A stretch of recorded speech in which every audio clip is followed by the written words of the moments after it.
Três crianças trigêmeas não tinham pai até que o encontraram no túmulo da mãe. Olá a todos.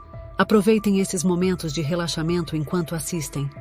O céu estava nublado, o vento soprava forte levantando poeira e areia, uivando entre as lápides geladas. Nesse cenário sombrio, três crianças permaneciam em silêncio diante de uma cova recém-fechada. Não havia mais ninguém além delas e do velho coveiro magro, que observava de longe, calado. Inês, Clara e Paulo, trigêmeos de apenas 13 anos, haviam perdido a mãe 3 dias antes, vítima de um câncer em estágio terminal. Sem parentes, sem ninguém da família, ninguém apareceu para o funeral, a não ser o Sr. Mateus, o coveiro, o único que as ajudou com os preparativos do enterro. O caixão de madeira escura fora colocado na terra úmida logo ao amanhecer, e agora só restava um monte de terra disforme, com uma lápide simples gravada às pressas com o nome da mãe, do Laura Pereira, de 1978 a 2025. A gente, e não tem mais ninguém mesmo, murmurou Clara, a voz embargada como se o coração estivesse sendo rasgado. Inês começou a chorar, tentando conter as lágrimas sem sucesso. A mamãe disse, e que ia tentar viver até o nosso aniversário. Paulo não se virou. Sua voz soou fria como o vento, e a mamãe morreu. E o pai nunca existiu. As palavras cortaram fundo no coração das duas meninas como uma lâmina afiada. Desde pequenas, sempre que perguntavam sobre o pai, a mãe desviava o olhar e apenas dizia, dele já morreu faz tempo. Não havia foto, nem túmulo, nem qualquer história. Sempre que tocavam no assunto, ela se calava, os olhos tremiam. O Sr. Mateus se aproximou, carregando o velho chapéu de feltro desgastado nas mãos, caminhando devagar. Olhava para as três crianças como se enxergasse o reflexo de si mesmo em sua juventude, órfão, sozinho, perdido no mundo. Vocês, e deviam voltar para casa, disse ele com doçura. Vai chover logo. O senhor, e conhecia a nossa mãe? Clara perguntou com voz rouca. O Sr. Mateus assentiu, o olhar enevoado e triste. Conhecia. Ela vinha aqui sempre às quintas-feiras. Ficava sentada por horas diante do túmulo de uma outra mulher e sem dizer uma palavra. Nunca vi alguém chorar em silêncio daquele jeito. Inês soluçava. A mamãe sentia muita dor há anos e mais nunca reclamava. Só tinha medo de que a gente passasse fome, medo de a gente ir mal na escola, de sofrer bullying. O Sr. Mateus ficou em silêncio. Passou a mão suavemente sobre a lápide, como um gesto de despedida. A mãe de vocês era uma mulher corajosa. Uma verdadeira mãe. Clara baixou a cabeça. Senhor, e ninguém veio visitar o túmulo da mamãe, né? O Sr. Mateus hesitou. Não, e ninguém. Inês desabou no chão, cobrindo o rosto. Ninguém. Ninguém veio. A mamãe viveu a vida inteira pelos outros, e na hora de morrer, só a gente estava com ela. O vento soprou mais forte. Um galho seco se quebrou e caiu perto da sepultura. Paulo se aproximou, pegou o galho e o lançou com força no chão antes de se ajoelhar diante da cova. Ele não chorou, mas repetia as palavras como se gritasse para o vento. Me desculpa, mamãe, e eu não consegui, e eu não fiz nada por você. As três crianças ficaram em silêncio. Apenas o som do vento assobiando, da areia raspando na pedra, como se cortasse a pele. Uma dor profunda envolvia aquelas três almas pequenas, órfãs de mãe, sem pai conhecido, abandonadas por um mundo indiferente. O Sr. Mateus atrás delas apertava o chapéu nas mãos. Vocês, e tem para onde ir? Paulo respondeu com frieza, e a gente mora no apartamento 43, no conjunto Vila Mariana. Térreo. Aquele lugar onde chove dentro e os ratos correm por todo lado. O coração do Sr. Mateus apertou. Ele já tinha visto milhares de enterros, mas nunca crianças tão sozinhas diante da morte da própria mãe. Sem abraços, sem flores, sem padre, sem palavras de despedida. Só um silêncio cruel, como se aquela morte nunca tivesse existido. Vocês ainda estão estudando? Ele perguntou. Inês assentiu com a cabeça, sim, e mais talvez sejamos expulsos. A mensalidade está atrasada. E os colegas, e eles odeiam a gente. Clara levantou o rosto, cheio de lágrimas, e eles chamam a gente de bastardos. Por que não temos pai? O Sr. Mateus apertou os lábios. Ia dizer algo, mas apenas suspirou. Não deixem que as palavras dos outros machuquem vocês. Vocês não fizeram nada de errado. Clara balançou a cabeça e a gente não fez. Mas ninguém acredita nisso. O vento ficou ainda mais forte. As primeiras gotas de chuva caíram, frias, molhando os cabelos encharcados de Inês. As crianças não queriam sair dali. Clara tirou do bolso uma fita velha e amarrou num galho ao lado da sepultura, sussurrando. A gente vai voltar. Toda semana. Como a mamãe fazia. O Sr. Mateus pôs a mão no ombro de Clara. Se precisarem de algo, e é só chamar meu nome. Sempre estarei aqui. Paulo olhou para ele, os olhos vermelhos, firmes, e se o senhor soubesse quem é nosso pai, e contaria? O Sr. Mateus ficou surpreso por um instante, depois balançou a cabeça. Eu não sei. Nunca vi ninguém vir procurar por ela. Sempre esteve sozinha. A chuva apertou. As gotas geladas batiam no rosto das crianças, mas elas não se mexiam. A respiração saía como fumaça no ar frio. Clara foi a primeira a se virar. Vamos. A mamãe não gostaria que a gente pegasse gripe. Inês se agarrou à blusa da irmã. Paulo veio por último, devagar, sem olhar para trás. Mas ao chegar no portão do cemitério, ele parou, olhou a sepultura uma última vez e sussurrou. Mamãe, e eu juro que vou descobrir a verdade. Mesmo que tenha que ir até o fim do mundo. O conjunto habitacional Vila Mariana ficava espremido entre ruas velhas e sujas no norte de São Paulo. O apartamento das crianças era no térreo, num canto úmido e escuro, onde o som de goteiras nas paredes nunca cessava. Toda manhã, um raio tímido de sol entrava por uma janelinha menor que uma mão, bloqueada por grades enferrujadas, refletindo nas paredes descascadas e mofadas. No único cômodo do apartamento, havia uma mesa de madeira bamba onde os três dividiam o resto de um pão duro do dia anterior. Sem leite, sem água quente. A chaleira elétrica estava quebrada desde a semana passada. Inês tremia debaixo do cobertor, ainda febril da noite anterior. Paulo já estava pronto para sair desde antes do amanhecer. Vai para onde? Perguntou Clara ao ver o irmão com touca e casaco rasgado. Pro terminal. O Sr. Luiz deixa carregar água.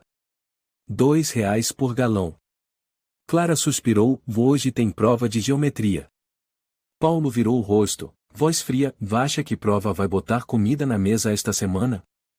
O silêncio congelou o ar no quarto. Inês encolhida no canto, murmurou, tô com fome. Clara procurou no bolso a última moeda, depois se levantou, vou na venda da Dona Rosa comprar um pouco de queijo.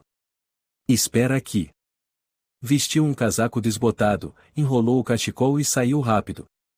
O corredor estava cheio de lixo, o cheiro de mofo era sufocante. A TV alta de um vizinho no segundo andar se misturava com gritos e palavrões. Ao sair pelo portão, Clara viu 3 crianças do prédio encostadas na parede. Um deles, Mário, sorriu com desprezo, vai pedir esmola de novo, Clara? Ela não respondeu, apenas baixou a cabeça e seguiu. Mas eles não deixaram por isso mesmo. Bastarda indo fazer compras. Deve estar usando o dinheiro do pai imaginário, né? Zombou a menina ruiva.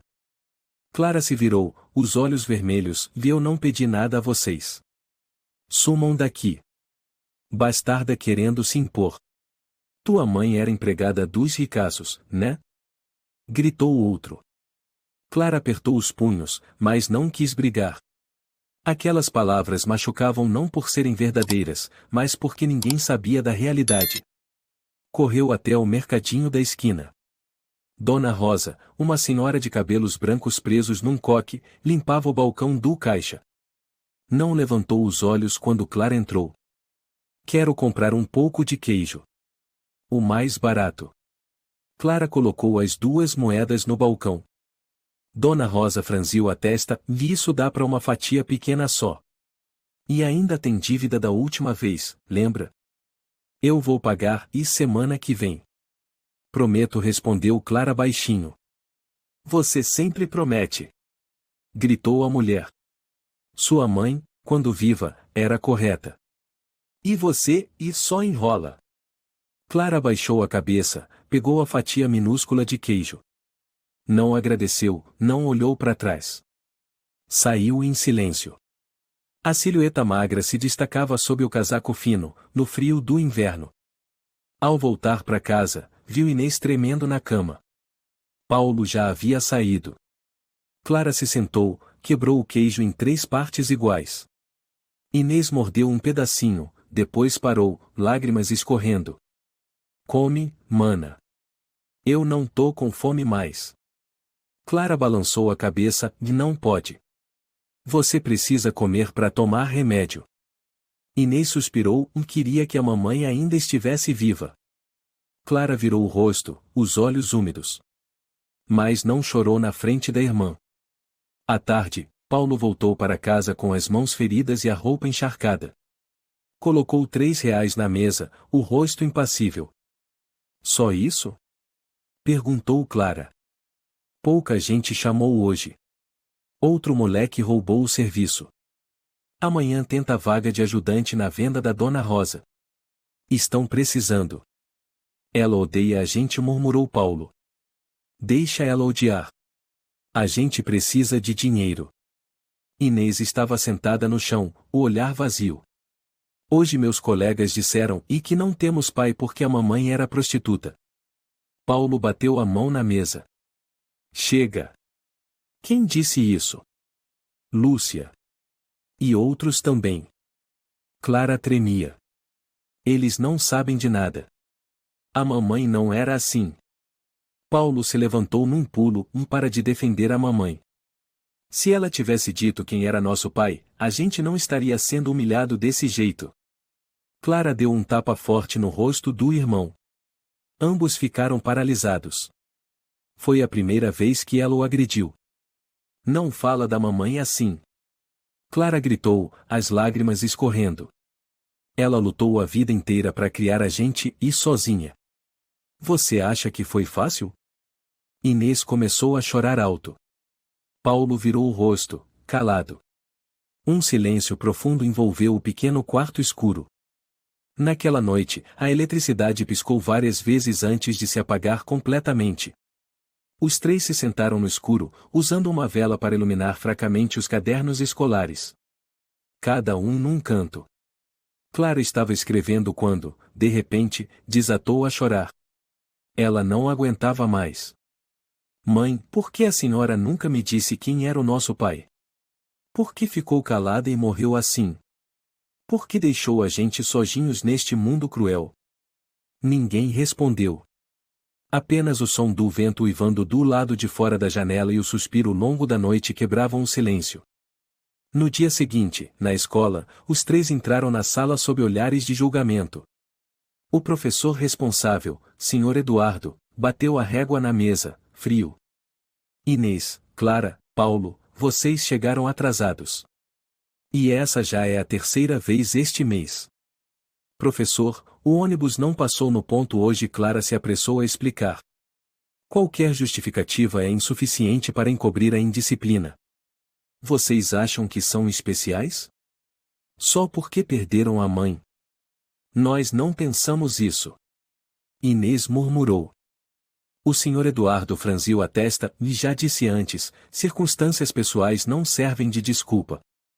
Se acontecer de novo, enviarei o caso de vocês para a diretoria. A turma toda riu baixinho. Lúcia, que sempre implicava com Inês, cochichou para as amigas. Esses bastardos acham que são princesas agora? Clara virou o rosto na direção dela, com um olhar em chamas. Mas não disse nada. Apenas segurou firme a mão da irmã. Paulo, sentado ao lado, cravava as unhas na mesa. Não falou nada, mas quem olhasse bem, veria seu braço tremendo.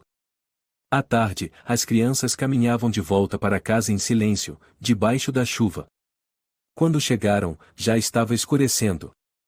Clara vasculhou o bolso em busca da chave, e foi então que um envelope velho caiu da estante próxima à porta. Ela se abaixou e o pegou. Era uma folha amassada, sem remetente, apenas com a caligrafia trêmula da mãe e não abrir enquanto eu estiver viva. Os três se entreolharam. Abre, disse Paulo, com a voz grave. Está esperando o quê? Clara segurou o envelope com força. O papel estava amarelado, como se tivesse sido guardado ali por anos. Um sentimento estranho, metade medo, metade esperança, subia por dentro dela. Inês e Paulo ficaram em silêncio ao lado, os olhos fixos na carta como se ela fosse um portal para um passado sombrio que nenhum dos três jamais ousou tocar. Abre, mana. Inês sussurrou. Clara respirou fundo. Com as mãos trêmulas, rasgou o envelope. Dentro havia uma carta escrita à mão, preenchendo frente e verso, com a letra delicada da mãe, a mesma que ela já vira tantas vezes nos bilhetes colados na geladeira, nos recados sobre mensalidades do tomar o remédio. Amo vocês. Mas desta vez, a escrita estava tremida, borrada como se lágrimas tivessem caído sobre o papel. Meus filhos amados. Se vocês estão lendo esta carta, é porque eu já não estou mais aí com vocês. Me perdoem por não ter sido forte o suficiente para ficar mais tempo. Mas eu tentei. Tentei todos os dias, todas as noites, só para poder ver vocês crescerem, irem à escola, rirem e mesmo que só um pouquinho, isso já me dava forças para continuar vivendo. Vocês sempre me perguntaram quem é o nosso pai. E eu sempre fugi, sempre menti. Porque eu tinha medo. Porque fui covarde. Porque não sabia como protegê-los de uma verdade cruel demais. Clara engoliu em seco, a voz presa na garganta, e a mamãe, e sabia que a gente ia encontrar isso. Paulo pegou a carta e continuou a leitura, os olhos grudados em cada palavra. O pai de vocês se chama Carlos Silva. Ele não morreu. Ele ainda está vivo, ainda é rico, ainda aparece na televisão com aquele discurso hipócrita. Ele é um empresário famoso, fundador da incorporadora Silvarco. E foi ele quem estuprou a mãe de vocês quando eu ainda era empregada na casa dele. Eu tinha apenas 22 anos naquela época. O ar da sala pareceu congelar. Inês começou a chorar, e Clara ficou tão chocada que mal conseguia respirar. Não, e não pode ser, e mamãe. Ela murmurou sem voz. Paulo apertou o papel com força, continuando, sua voz gélida. A esposa dele tinha viajado. Eu fiquei cuidando da casa, limpando, lavando. Naquela noite, e ele estava bêbado. Ele riu. Disse, você trabalha aqui com que intenção? Está tentando me seduzir? Não venha bancar a santa comigo. Eu lutei, chorei, mas ele era mais forte. Quando gritei, ele ameaçou, se você contar para alguém, eu vou fazer você sumir e ninguém nunca vai saber o que houve. Eu quis chamar a polícia. Mas no dia seguinte, fui demitida. Ninguém acreditou em mim. Disseram que eu era uma criada vulgar, que eu queria armar para o patrão. Fui de casa em casa, mas todos me viraram as costas. Paulo soltou a carta, o rosto pálido como papel. Inês soluçava, a mamãe, e aguentou tudo sozinha, e só para ficar com a gente. Clara não conseguiu responder. Ela se curvou sobre a mesa, os ombros tremendo como se tivesse levado um golpe. Aquela verdade os atingia como uma tempestade, varrendo as últimas esperanças que restavam. Depois de um tempo, ela levantou o rosto, enxugou os olhos e leu o trecho final. Eu cheguei a voltar àquela casa. Fiquei em frente ao portão, com os exames médicos, o ultrassom. Queria que ele visse vocês. Mas ele só riu, quer dinheiro? Você acha que tem algum valor? Eu pensei em morrer.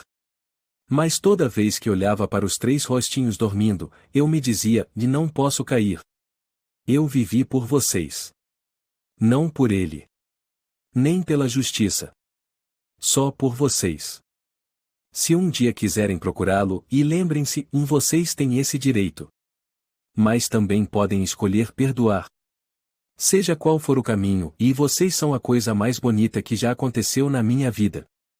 Com amor eterno. Mamãe Laura. A carta escorregou das mãos de Clara.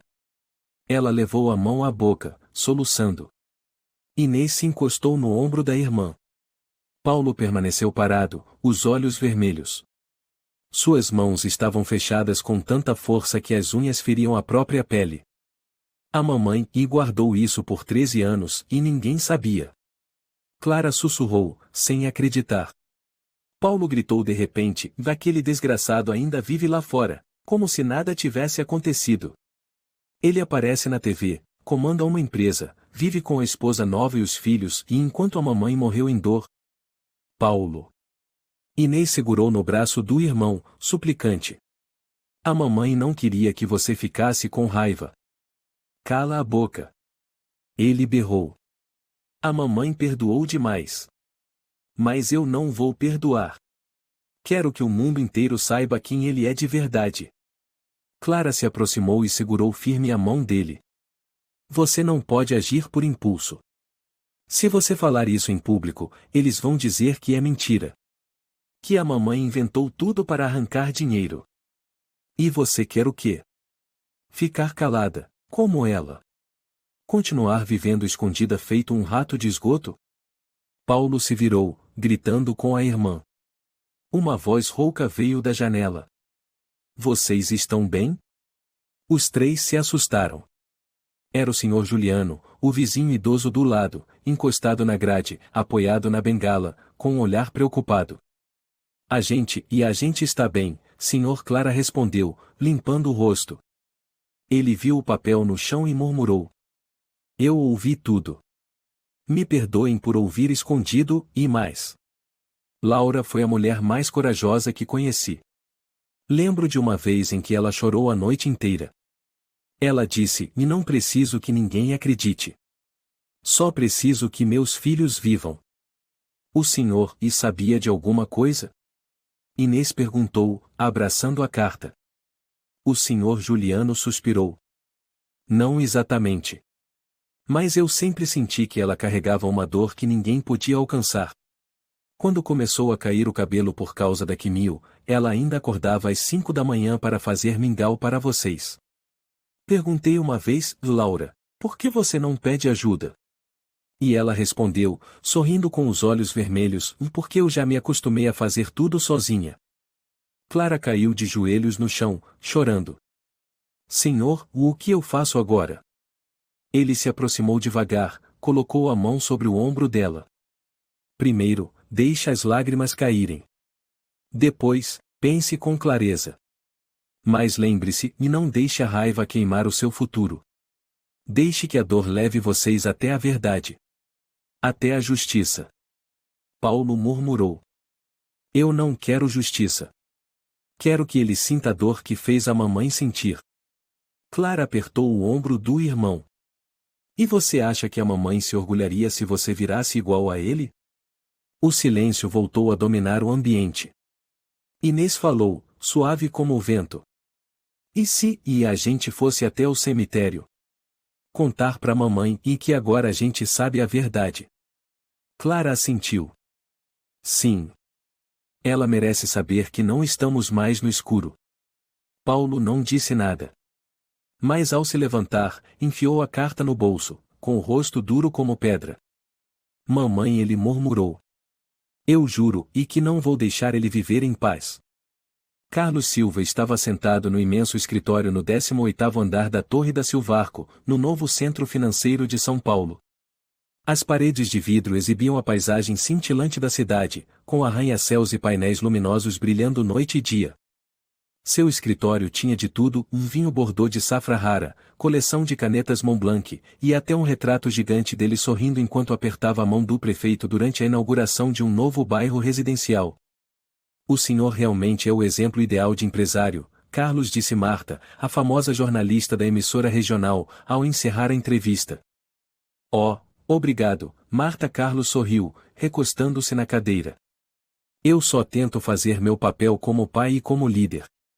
Nada demais. Marta concordou com a cabeça, desligando o gravador. Seu filho estuda no Colégio São Luís, não é? Isso. O Gabriel é muito estudioso. E a pequena Sofia está prestes a entrar no primeiro ano, respondeu Carlos, o olhar brilhando, como se descrevesse a família perfeita. Mas assim que a porta se fechou atrás da repórter, aquele sorriso desapareceu. Carlos se levantou, foi até o frigobar e serviu-se de um copo de uísque. Seus olhos estavam fixos na foto de família sobre a mesa, sua esposa, Júlia, e os dois filhos loiros como anjos. Todos vestiam branco, na moldura de uma viagem às Maldivas. Ninguém, nem mesmo Júlia, sabia do passado de Carlos antes de conhecê-la. Ninguém sabia da mulher chamada Laura. E com certeza ninguém sabia o quão cruel ele já havia sido para silenciar o passado. Laura tinha voltado várias vezes à mansão da família de Carlos, mas apenas ficava parada do lado de fora do portão, com 3 bebês recém-nascidos nos braços. Ela não chorava, não gritava. Apenas olhava para o quarto do segundo andar onde, anos antes, havia sido empurrada por ele na cama, com a boca tapada por um pano, e teve sua vida destruída em poucos minutos. Naquele dia, o mordomo saiu e a viu. Balançou a cabeça. A dona Júlia está em casa. É melhor a senhora ir embora. O patrão não recebe estranhos. Laura tentou mostrar um exame de ultrassom. Eu não vim pedir nada. Só queria que ele admitisse, visse os filhos ao menos uma vez. Mas o portão de ferro se fechou com força. Frio como o coração dele. Depois disso, ela nunca mais voltou. Restaram-lhe apenas os 3 filhos e uma ameaça que ecoava. Se você abrir a boca, nem você nem essas crianças vão sobreviver. Não se esqueça que eu posso fazer alguém desaparecer sem deixar rastro. Carlos Silva nasceu numa família rica, foi enviado para estudar no Reino Unido desde pequeno, e depois voltou ao Brasil para assumir a empresa imobiliária do pai. Esse homem sabia muito bem como funciona o poder do silêncio, encobrir, controlar e destruir tudo que ameaçasse sua reputação. Na mídia, ele era o símbolo do sucesso. Todo ano, Carlos patrocinava bolsas de estudo para crianças pobres, liderava campanhas de moradia popular, ações que usava como fachada para legalizar esquemas obscuros de compra e venda de terrenos. Quando perguntavam sobre a vida pessoal, Carlos sorria gentilmente. Família é tudo para mim. Nada é mais valioso do que jantar com minha esposa e filhos. Apenas as páginas do diário deixado por Laura, guardadas em uma caixa secreta, ousavam contar a verdade que a mídia jamais tocaria. Hoje vi ele na TV, apertando a mão do Papa. Fazendo discurso sobre ética. Me deu ânsia. Me envergonho de mim mesma por um dia ter implorado a ele. Por ter tido tanto medo que não conseguia nem levantar a cabeça. Mas eu tinha 3 filhos. Eu precisava sobreviver. Sonhei que ele vinha até minha casa e levava meus filhos embora. Não consegui mais dormir. Tranquei-me no banheiro e mordi a mão para não gritar. Meus filhos me perguntam quem é o pai. Eu menti. Disse que ele morreu.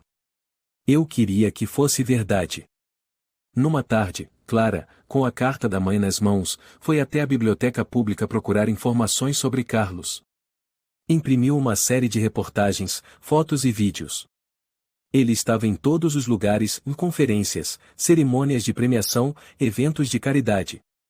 Era chamado de o empresário do ano, de o inspiração nacional. A cada sorriso dele, Clara sentia o peito apertar. Paulo se aproximou com um maço de documentos na mão. Olha só. Aqui está o extrato da empresa. Ele tem 5 escritórios em Salvador, 4 grandes projetos em Brasília e no Rio de Janeiro. Patrimônio de mais de 40 milhões de reais. E nós, murmurou Clara, não temos nem água quente em casa. Não se trata só de pobreza, Paulo enfatizou. É que nossa mãe morreu enquanto ele vive como um rei. A honra dela foi destruída enquanto ele é glorificado. Inês se sentou ao lado, tremendo. Eu tenho medo. Se a gente for atrás dele, será que ele vai fazer algo contra a gente? Paulo respondeu entre os dentes. Ele só pode ameaçar se a gente ficar calado. Mas se denunciarmos, quem vai acreditar? Questionou Clara. A palavra de 3 órfãos contra um ídolo social? Paulo bateu a mão na mesa. Temos a carta da mãe. Temos o diário. Temos provas. E, se for preciso, eu vou até o escritório dele e leio tudo em voz alta no saguão. E depois seremos arrastados de lá como loucos. Rebateu Clara. Paulo, isso não é filme. Ele não vai cair só por causa de algumas palavras. Inês fungou. Talvez a mãe tivesse razão.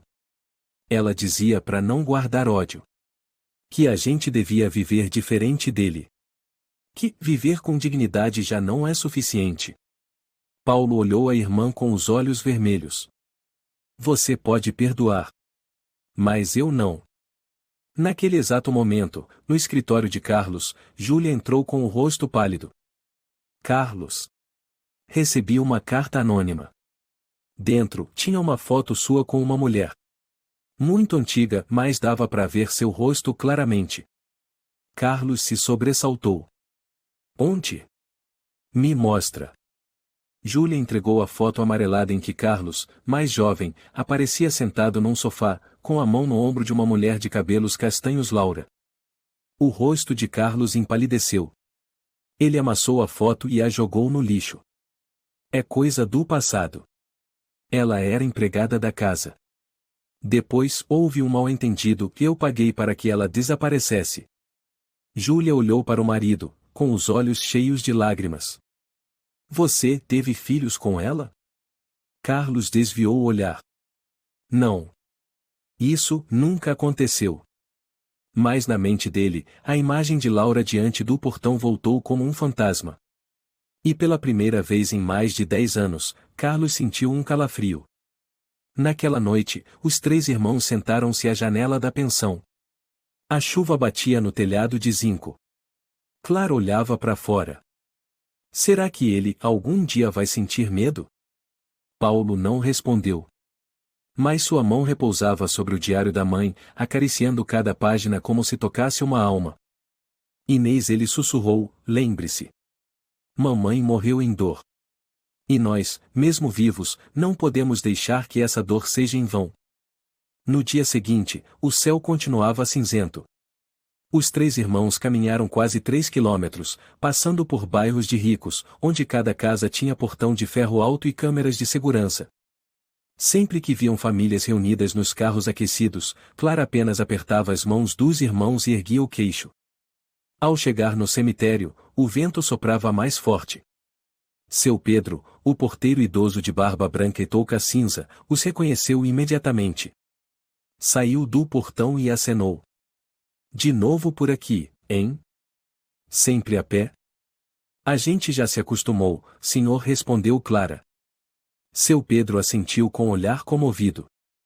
Ouvi o senhor Mateus dizer que a mãe de vocês era uma mulher muito forte. Deus há de protegê-la. Inês agradeceu com a cabeça baixa, enquanto Paulo só acenou e seguiu em frente.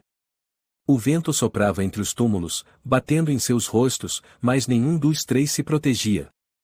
Pararam diante da sepultura de Laura, ainda o mesmo montinho de terra, a mesma lápide, e uma flor roxa murcha que Clara trouxe de casa. Ela colocou a flor com delicadeza, ajoelhou-se e sussurrou. Mamãe, a gente leu sua carta. A gente sabe de tudo. E hoje eu vou encarar ele. Vou olhar nos olhos dele e perguntar. Paulo se ajoelhou ao lado, sua voz firme. Eu não vou deixar que ele apague tudo como se nada tivesse acontecido. Mas você vai ter cuidado, não vai? Perguntou Inês, tremendo. Mamãe tinha medo dele. Paulo assentiu levemente, sem tirar os olhos da lápide. Só quero que ele nos veja. Veja bem. Os 3 filhos que ele negou por 13 anos. E então, o destino se revelou. De longe, um carro preto e brilhante entrou pelo portão do cemitério, passou pela alameda de pedras e parou a menos de 20 metros da sepultura de Laura. A porta se abriu e Carlos Silva desceu, com um buquê de flores brancas nas mãos. Clara ficou paralisada. É ele, sussurrou. Inês apertou a mão da irmã. Por que ele veio aqui? Paulo se levantou num salto e caminhou até o homem que até então só conhecia por fotos e vídeos. Carlos caminhava devagar, o rosto impassível. Colocou as flores sobre a sepultura, inclinou levemente a cabeça, e se virou para ir embora, sem notar os 3 jovens ali ao lado. O senhor é Carlos Silva? Clara falou, com a voz trêmula, mais clara. Carlos parou. Virou-se, os olhos semicerrados observando os rostos dos 3. Sim. Sou conhecido da falecida, respondeu, ajeitando a gola do casaco. Desculpem, não sei quem são vocês. Paulo deu um passo à frente. Somos filhos dela. Carlos franziu a testa. Filhos? Somos filhos da Laura. Filhos de sangue. Dela e do Senhor. O silêncio se instalou. Só se ouvia o vento. Carlos piscou e deu um passo atrás, o olhar fixo em Paulo, depois em Clara e Inês. Ele os observou, como se avaliando a veracidade daquelas palavras, depois soltou uma risada curta, quase de desprezo. Ela ainda não desistiu dessa história? Murmurou, virando-se para os 3. Não sei quem vocês são. Mas aconselho a pararem com isso. Clara tremia. Não viemos pedir dinheiro. Só queremos que o senhor reconheça. Carlos a interrompeu, com a voz dura. Reconhecer o quê? Uma relação que nunca existiu. Ela era empregada. Depois sumiu. Fim da história. Se ela mentiu para vocês sobre quem era o pai, o problema não é meu. O senhor estuprou nossa mãe. Gritou Paulo. Temos a carta dela. O diário. As provas. Carlos riu com desprezo, sem demonstrar medo. Papel escrito à mão não prova nada. A lei não se baseia em sentimentos, moleque. O senhor é um desgraçado, disse Clara, com os olhos marejados. Mamãe morreu. Morreu sem ouvir um pedido de perdão. Carlos se aproximou de Clara, curvando-se ligeiramente, os olhos frios como aço. Ela morreu. Não foi? Então deixem o passado em paz. Se vocês aparecerem na minha frente de novo, eu processo por difamação. Vai fingir o resto da vida? Gritou Paulo. Carlos o encarou, impassível. Eu vivo no presente. Não em ilusões. Então ele se virou e caminhou em direção ao carro. Não olhou para trás nenhuma vez. Sua silhueta desapareceu atrás da porta do automóvel, e o som do motor soou como o golpe final no coração já rachado dos 3 irmãos. Inês caiu de joelhos no chão, curvando a cabeça, chorando convulsivamente. Mamãe, mamãe. Clara se deixou cair junto ao túmulo, batendo com força na lápide. Ele não chorou. Nem uma lágrima. Mamãe, ele nunca te amou. Ele nunca nos reconheceu. Paulo ficou parado como uma estátua. As mãos cerradas com tanta força que começaram a sangrar. Seu Pedro correu de longe, ofegante, o que aconteceu? Clara se virou, os olhos cheios de fúria, dele, ele foi o responsável por matar nossa mãe aos poucos. E hoje, veio trazer flores, como se fosse inocente. Seu Pedro olhou na direção do carro que acabará de sair pelo portão. Era o Carlos Silva. Sim, Paulo respondeu, com a voz firme como pedra. Era ele. E ele acabou de negar tudo. O velho homem cerrou os punhos, depois os deixou cair. A vida é muito injusta, meu filho. Mas se você quiser lutar, esteja bem preparado. Gente como ele não cai fácil. Naquela tarde, os 3 irmãos sentaram em silêncio nos degraus da entrada do apartamento. O céu já estava limpo, mas nenhum deles tinha ânimo para levantar os olhos. Inês murmurou, acho que a mamãe já sabia que ele negaria. Mas mesmo assim, ela escreveu a carta. Clara segurou a mão da irmã, os olhos vermelhos, mamãe queria que a gente soubesse da verdade. Para não viver mais de ilusão. Paulo falou, a voz baixa, mas decidida, ele pode negar. Mas o mundo não. Eu não vou parar. No dia seguinte, São Paulo amanheceu com uma chuva torrencial. O vento arrancava placas publicitárias na Avenida Paulista, mergulhando a cidade em um som contínuo e triste, como o choro de alguém que não consegue parar. Paulo estava sentado em um quarto escuro, os olhos fixos no retrato da mãe. Colocou o diário sobre a mesa e apertou nas mãos a carta de despedida, agora amarrotada de tanto ser aberta e dobrada novamente. Eu não vou deixar ele sorrir mais um dia sobre a dor da mamãe, murmurou Paulo. Clara e Inês estavam ao lado, olhando o irmão com preocupação. Clara falou baixinho: e a gente precisa ter calma. O que você vai fazer? Vou até a empresa dele. Vou fazer aquele conglomerado inteiro saber que o patrão deles é um estuprador que negou os próprios filhos. Paulo se levantou, tirou da mochila uma pasta com os documentos que havia preparado durante a noite, cópias da carta manuscrita, trechos do diário da mãe, fotos de Laura jovem, tudo plastificado com cuidado. Inês, assustada, segurou na manga do irmão: não vai sozinho. Clara suspirou: você não tem medo do que ele possa fazer? Ele já ameaçou a mamãe. Paulo respondeu entre os dentes: mamãe ficou em silêncio a vida inteira. Mas eu não vou. No meio-dia, Paulo estava diante da sede da Silvarco, um imenso prédio envidraçado no centro financeiro de São Paulo. As pessoas que passavam por ali estavam todas bem vestidas, de terno alinhado, carregando notebooks e usando fones Bluetooth. Ele, com sua jaqueta velha e rosto juvenil, parecia um arranhão doloroso na pintura reluzente daquele mundo. Ao passar pela porta giratória, foi imediatamente barrado por um segurança corpulento, seu nome era Rodrigo. Garoto. Vai aonde? Ele resmungou. Preciso falar com o Sr. Carlos Silva. É urgente, respondeu Paulo, olhando direto nos olhos dele. Rodrigo semicerrou os olhos: você tem hora marcada? Não. Mas eu sou filho dele. E ele precisa ouvir isso.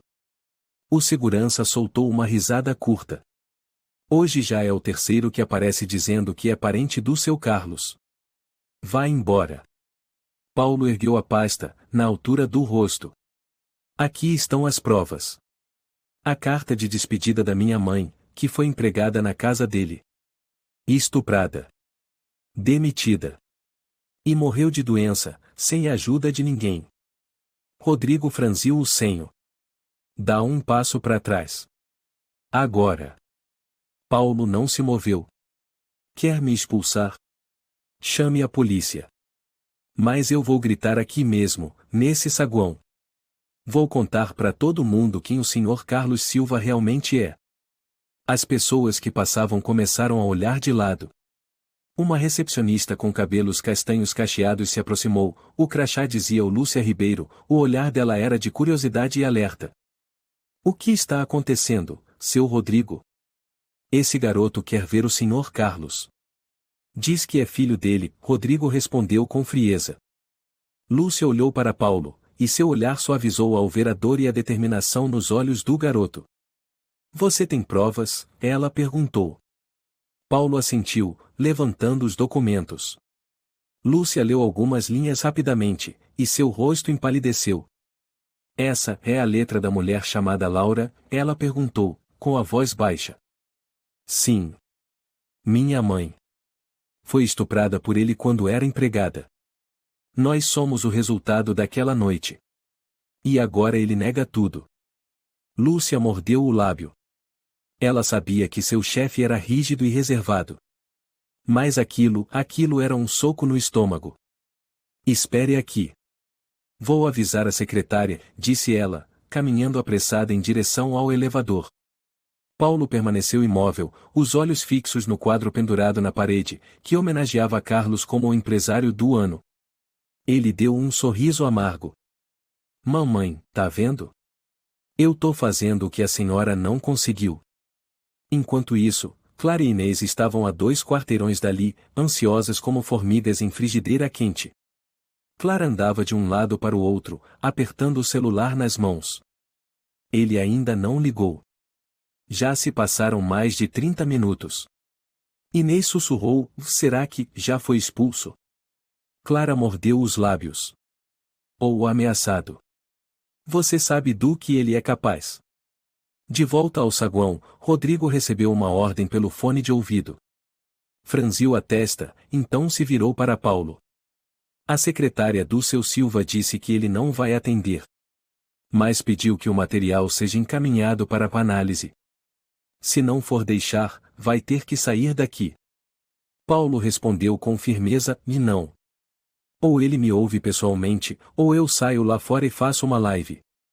No TikTok, no Instagram. Vou transformá-lo em piada pública. Rodrigo apontou o dedo, e não faça escândalo. Aqui é uma empresa, não é o seu parquinho. Lúcia interveio, tentando acalmar seu Rodrigo, deixa ele falar por 1 minuto só. 1 minuto. Se não derem nada, eu mesmo o acompanho para fora. Rodrigo resmungou, mas cedeu. Tá bom. 1 minuto. Aqui mesmo.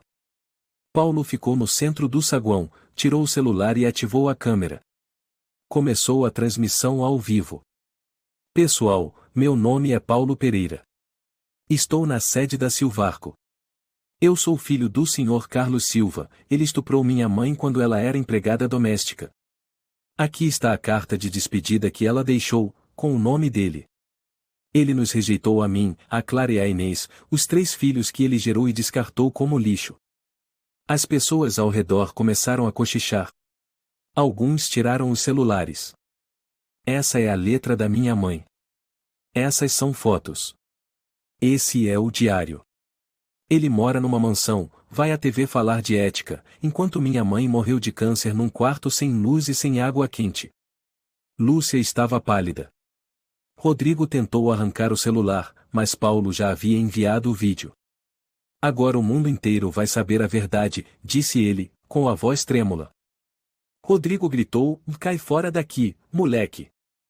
Lúcia entrou na frente, protegendo Paulo, e não encosta nele. Meia hora depois, Paulo voltou ao encontro de Clara e Inês, com o rosto impassível. Clara gritou, você ficou maluco? Fez uma live? Já enviei para todo mundo. Jornais, amigos, até organizações de direitos humanos. Ele não vai ter mais paz. Inês chorava, via a escola. Os colegas? Todo mundo vai saber. Paulo abraçou as duas, prefiro que o mundo me ridicularize, a deixar que esqueçam da mamãe como se ela nunca tivesse existido. Na segunda-feira de manhã, os 3 irmãos entraram pelos portões da escola com passos pesados. O céu ainda estava nublado, o vento gelado. Mas o clima ao redor era ainda mais frio, cada olhar, cada sussurro, cada risada irônica era como agulha na pele.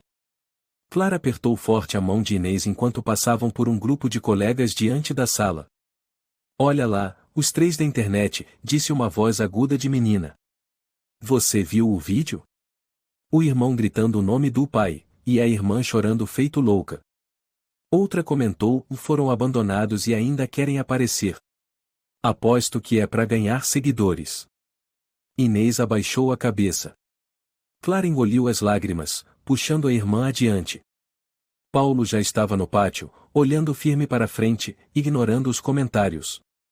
Ele parecia de pedra, como se estivesse pronto para o furacão de julgamento. Mas ao ver a irmã prestes a chorar, ele se aproximou e se colocou à frente delas. Fala mais uma palavra e eu quebro sua cara, disse Paulo, entre dentes. Olha só, o bastardo valentão agora, ironizou um garoto, batendo palmas. O sinal tocou, salvando a situação, obrigando todos a entrar. Mas a tensão ficou, colada nos 3 como uma sombra pesada. A primeira aula era matemática. O professor Sebastião, também coordenador da disciplina, entrou com uma pasta nas mãos. Era um homem de mais de 50 anos, alto, magro, sempre de óculos grossos e nunca sorria. Vamos começar com uma conversa, disse, colocando a pasta na mesa e olhando diretamente para o fundo da sala, onde os 3 estavam. Clara. Paulo. Inês. Quero vocês na sala do diretor logo após esta aula. A turma inteira murmurou. Sebastião resmungou, silêncio. Isso aqui é uma escola, não um palco de escândalo. Paulo se levantou, no escândalo. O senhor chama dizer a verdade de escândalo? Sebastião tirou os óculos, encarando Paulo, isto é uma escola, não um tribunal. Não nos interessa quem é seu pai. Mas o vídeo que você postou afetou seriamente a imagem da instituição. Clara interveio e a gente nem mencionou a escola. Só. Chega, ele cortou. Depois vocês explicam tudo ao diretor. Agora, abram os livros. Quem não quiser estudar, pode sair da escola. Inês encolheu-se na cadeira, as lágrimas caindo sobre o caderno. Clara pousou a mão sobre a dela e apertou com leveza. No recreio, os três foram chamados à sala do diretor, um ambiente claro, com muitas placas e diplomas nas paredes, mas sem nenhum traço de acolhimento. A diretora, Dona Maria Oliveira, uma mulher de meia idade, bem vestida, usando um colar de pérolas brancas, estava sentada atrás da mesa de trabalho. Ao lado dela estava o professor Sebastião. Ela começou a falar sem rodeios. Vocês sabem por que estão aqui, não é? Clara assentiu. Por causa da live que meu irmão fez. A diretora confirmou com a cabeça. Esse vídeo está se espalhando nas redes sociais. E, mesmo sem citar o nome da escola, todos já sabem que vocês estudam aqui. A imprensa já ligou. Alguns pais de alunos estão revoltados. Houve quem ameaçasse tirar os filhos da escola se não tomarmos providências. Paulo se levantou e nós só falamos a verdade. Não fizemos nada de errado. Sebastião interveio. Essa verdade ainda não foi verificada. E usar as redes sociais para atacar os outros é uma atitude impulsiva. Vocês ainda são jovens. Temos empatia. Mas não podemos permitir que isso continue afetando a escola. Clara perguntou, com a voz trêmula. Então, o que a escola vai fazer? A diretora hesitou por um segundo, depois foi direta. Estamos sugerindo que vocês tirem um tempo longe da escola. Expulsão? Paulo rangeu os dentes. Não. É uma licença temporária. Para evitar a pressão da opinião pública. E, para que vocês reflitam sobre suas ações. Inês começou a chorar. Mas eu não fiz nada. Clara tentou manter a calma. A escola é nossa única chance de sair dessa situação. A gente não pode parar de estudar. A diretora suspirou. Não temos escolha. Essa decisão vem do Conselho Administrativo. E de pais de certos alunos importantes. Filhos do Sr. Carlos, disse Paulo, com amargura. Ele está comprando o silêncio da escola também? O professor Sebastião bateu com a caneta na mesa. Chega, Paulo. Se quiser continuar estudando, precisa aprender a ficar calado. Clara encarou o professor, com os olhos em chamas. Minha mãe ficou calada a vida inteira. E morreu sozinha por isso. Agora querem calar os filhos dela também? A diretora fechou os olhos, soltando um longo suspiro. Sinto muito. Arrumem as coisas e se preparem. Naquela tarde, os três voltaram para o apartamento. A porta parecia mais pesada que o normal. Na cozinha, a velha panela de alumínio borbulhava, mas ninguém tinha apetite. Inês se jogou no colchão, o rosto enfiado no travesseiro, chorando. Paulo se encostou na parede, olhando fixamente a rachadura no teto. Clara ficou na janela, observando a rua deserta. Um gato de rua pulou a cerca e sumiu. Ela se perguntou, se fosse um gato, poderia simplesmente fugir dessa vida? Bateram à porta. Os três se sobressaltaram. Clara foi atender. Era Dona Célia, a vizinha do andar de cima, uma viúva idosa, com as mãos na cintura e o rosto cheio de desagrado. Só vim avisar, o povo já tá falando demais. Ontem apareceu o repórter aqui fazendo pergunta esquisita. Não quero que esse prédio ganhe fama ruim por causa de 3 crianças que se acham vítimas. Clara ficou sem reação. A senhora disse o quê? Vai negar? A mãe de vocês já morreu, então deixem os outros em paz. Ficam desenterrando o passado e se fazendo de coitadinhos, querendo ser heróis agora? Paulo respondeu entre os dentes. Minha mãe não queria piedade. Só queria ser reconhecida. Célia torceu a boca. Reconhecida por quê? Era empregada, engravidou, e agora vocês inventam história? Acham que fazendo barulho vão ganhar uma fatia da herança, é? Clara cerrou os punhos. A gente não quer dinheiro. A gente quer a verdade. Ah! Ela riu com desprezo. A tal verdade dos pobres, né? Sempre vítimas. Cansa ouvir isso. E então ela se virou, subiu as escadas. O som de seus saltos ecoava como marteladas no peito dos três. Inês chorava ainda mais alto. Paulo bateu com a mão na parede. Clara se deixou cair no chão, encostando a cabeça na velha moldura da porta. Ninguém disse mais nada. A noite caiu. Ao longe, ouvia-se buzinas misturadas ao sino da igreja marcando 6 horas. Os três ficaram encolhados no quarto escuro, mãos entrelaçadas não pelo frio, mas pelo medo. Medo de serem esquecidos. Medo de que o mundo engolisse a verdade. E mais do que tudo, medo de que sua mãe, que perderá tudo, jamais tivesse justiça. O céu seguia nublado, as nuvens cinzentas passando lentamente, levando consigo um frio cortante. Os três permaneceram em silêncio. Clara abraçou os dois irmãos, sentindo que era impossível tirar a dor do peito. Inês ainda soluçava, presa em seus próprios espasmos. Paulo estava imóvel, com o olhar perdido. Todos estavam exaustos após um dia de tensão e rejeição vinda de adultos que deveriam protegê-los. Como se o mundo quisesse enterrá-los junto com sua dor. O que a gente faz agora, Clara? Perguntou Paulo, em tom grave. Já chega? Será que conseguimos continuar? Clara não respondeu de imediato. Olhou pela janela, onde os últimos raios fracos do entardecer se apagavam. A gente não pode desistir, Paulo. A mamãe nunca nos perdoaria se desistíssemos. Paulo olhou a irmã, os olhos cheios de determinação. Eu sei. Mas talvez a gente precise de ajuda. A porta do quarto se abriu subitamente, e uma figura idosa entrou. Clara se assustou, mas logo reconheceu, era o Sr. Rafael, o zelador do cemitério onde sua mãe estava enterrada. Boa noite, meus filhos, disse ele, com a voz grave e rouca. Desculpem incomodar. Os três olharam surpresos. Não sabiam por que ele havia aparecido ali, naquele momento. O senhor conhecia nossa mãe?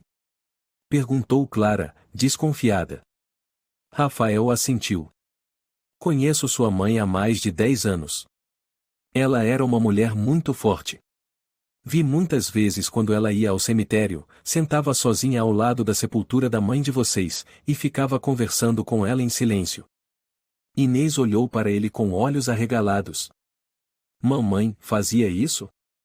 Rafael sentou-se próximo a eles, tirou uma pequena caixa de madeira do bolso e a colocou sobre a mesa. Ela me pediu para enterrar isso com ela. Mas eu guardei. É uma carta final.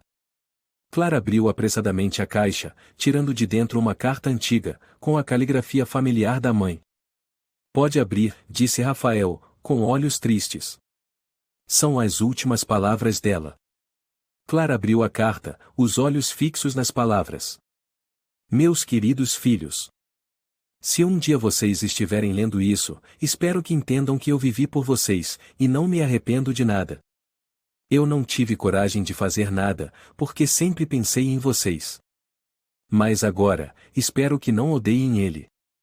Eu escolhi viver no silêncio, porque não queria que vocês carregassem essa dor. Eu não queria que procurassem por ele, mas se decidirem, não posso impedir. Só quero que vivam com amor e dignidade diferente dele. Amo vocês. Para sempre. Mamãe. A carta caiu das mãos de Clara. Seus olhos estavam vermelhos. Ela sentiu como se uma porta tivesse se aberto, como se houvesse uma saída para a dor e o silêncio. Mamãe queria que a gente vivesse diferente dele. Paulo sentou ao lado da irmã, segurando sua mão com firmeza. A gente não vai fazer ele pagar sendo igual a ele. A gente vai viver como a mamãe queria. Rafael ficou ali, em silêncio, observando. Depois falou com doçura. Não se preocupem, Carlos não vai escapar.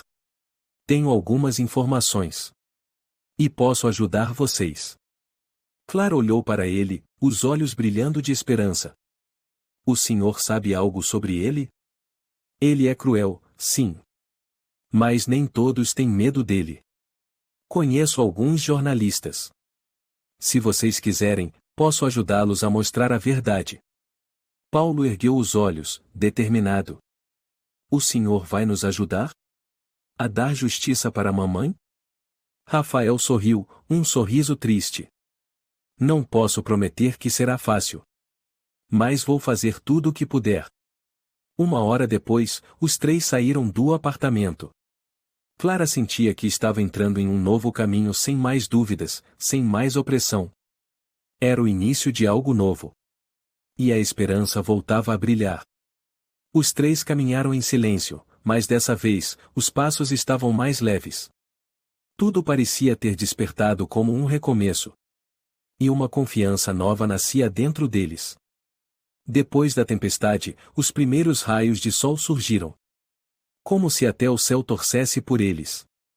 Rafael os levou até uma casa distante do centro de São Paulo, numa região mais tranquila, desconhecida, mas acolhedora. Era a casa dele e de sua esposa, Dona Ana. Quando a porta se abriu, uma mulher de cabelos grisalhos presos com um coque simples e rosto sereno surgiu para recebê-los. Olá, meus queridos. Eu sou Ana. Rafael me contou tudo sobre vocês, disse ela com uma voz calorosa. Clara sentiu um calor no peito. Sorriu timidamente e entrou na casa, sentindo um alívio. Rafael apontou para as cadeiras próximas da cozinha. Sentem-se. Ana preparou o jantar. Vocês precisam descansar um pouco. O jantar era simples, mas completo. Sopa de frango com legumes frescos, um pouco de pão torrado e queijo. O sabor fez com que Clara se sentisse aquecida por dentro. Ela olhou para os irmãos e viu que eles comiam com gosto. Inês tomava colheradas pequenas da sopa, os olhos ainda tristes, mas com um certo brilho. Paulo permanecia em silêncio, as mãos firmemente segurando a tigela de sopa, sem dizer uma palavra. Ele parecia refletir sobre tudo o que havia acontecido. Obrigada, senhor e senhora, disse Clara em voz baixa. A gente não sabe o que faria sem a ajuda de vocês. O senhor Rafael sentou-se à frente deles. Vocês não precisam agradecer. Eu faço isso porque acredito na verdade. E porque a mãe de vocês merece ser reconhecida. Se eu não fizer nada, as pessoas continuarão vivendo na mentira e isso é inaceitável. Dona Ana sentou-se ao lado do senhor Rafael, sorrindo com doçura. Nós vivemos de forma simples, mas somos muito felizes. E agora, vocês terão um lar. Uma família. Clara olhou para Dona Ana, depois para o senhor Rafael. Eram palavras que nem todos conseguiam dizer. Mas talvez, justamente por isso, essas palavras a ajudassem a entender que famílias nem sempre são feitas de sangue, mas de laços mais profundos. A gente vai morar aqui? Inês perguntou, com um leve receio na voz. O senhor Rafael assentiu, o olhar gentil. Claro. Vocês não precisarão mais se preocupar com onde dormir ou o que comer. E eu já falei com um advogado. Vamos ajudar vocês a pedir a guarda legal. Paulo se levantou, sem olhar para ninguém, o olhar distante. Mas ele não vai desistir fácil. O Carlos vai tentar impedir. Nós vamos lutar, afirmou Dona Ana, com firmeza. Não apenas por vocês, mas por tudo o que a mãe de vocês sofreu. E vamos fazer de tudo para que a verdade venha à tona. Clara olhou para os dois adultos, sentindo que as peças de sua vida estavam, aos poucos, se encaixando. Virou-se para Paulo. A mamãe iria sorrir se visse que estamos sendo cuidados e amados. Paulo não respondeu, mas não tinha mais o semblante frio e calado de antes. Ele segurou firme a mão de Clara e abaixou a cabeça, como se lutasse contra as emoções. No dia seguinte, as três crianças não voltaram para a escola. Em vez disso, o Sr. Rafael e Dona Ana as levaram a um advogado competente, o Dr. Tiago Costa, especialista em causas relacionadas a direitos familiares. Vamos levar este caso ao tribunal, disse o advogado ao se encontrar com os três. A mãe de vocês sofreu por tempo demais, e o silêncio já durou o suficiente. Paulo, Clara e Inês estavam sentados no escritório dele, com a sensação de que estavam prestes a entrar em uma grande batalha. Uma luta não só por justiça para sua mãe, mas para derrubar o muro de hipocrisia que Carlos Silva construiu ao seu redor. 2 semanas depois, a investigação oficial começou. Repórteres de grandes emissoras de TV começaram a noticiar o processo, e a história de Carlos Silva começou, pouco a pouco, a vir à luz. Antigos empregados da família Silva, pessoas que presenciaram o comportamento dele, começaram a se pronunciar.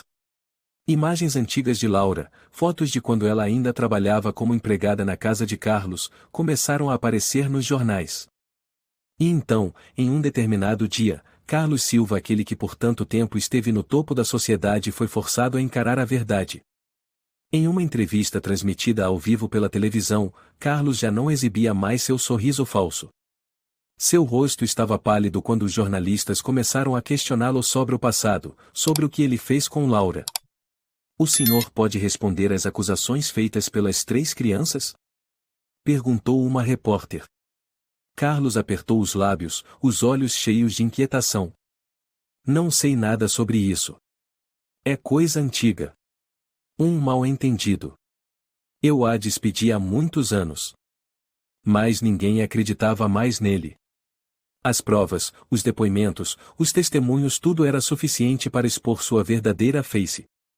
As 3 crianças estavam sentadas em frente à TV, assistindo à entrevista de Carlos Silva. Cada palavra dele era como uma facada no peito. Mas dessa vez, elas não estavam com medo. Tinham apoio, tinham ao seu lado pessoas boas.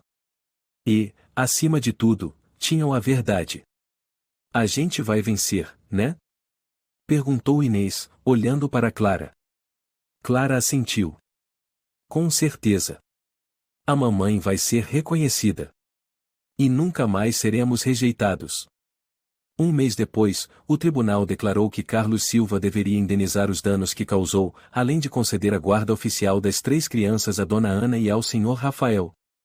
Naquele dia, quando a sentença foi lida, os 3 irmãos estavam de pé na escadaria do tribunal, sem mais sentir aquele peso no peito. Eles haviam vencido. Naquela noite, Clara, Paulo e Inês estavam sentados juntos no aconchego do lar de Rafael e Ana. Tudo havia mudado. Mamãe, a gente conseguiu, sussurrou Clara, olhando para a foto de Laura pendurada na parede. Paulo segurou as mãos dos 2 irmãos. Agora temos uma família. Inês sorriu seu primeiro sorriso em muitos dias.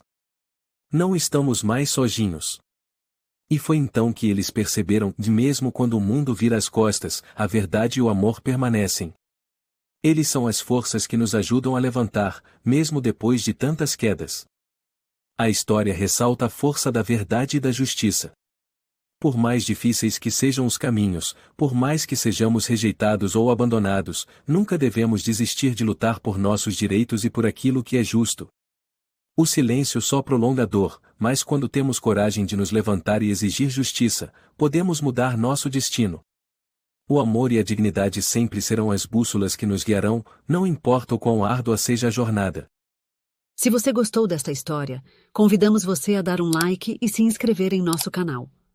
Seu apoio nos motiva a continuar trazendo histórias comoventes quase todos os dias. Estamos muito agradecidos pelo seu apoio. Até breve.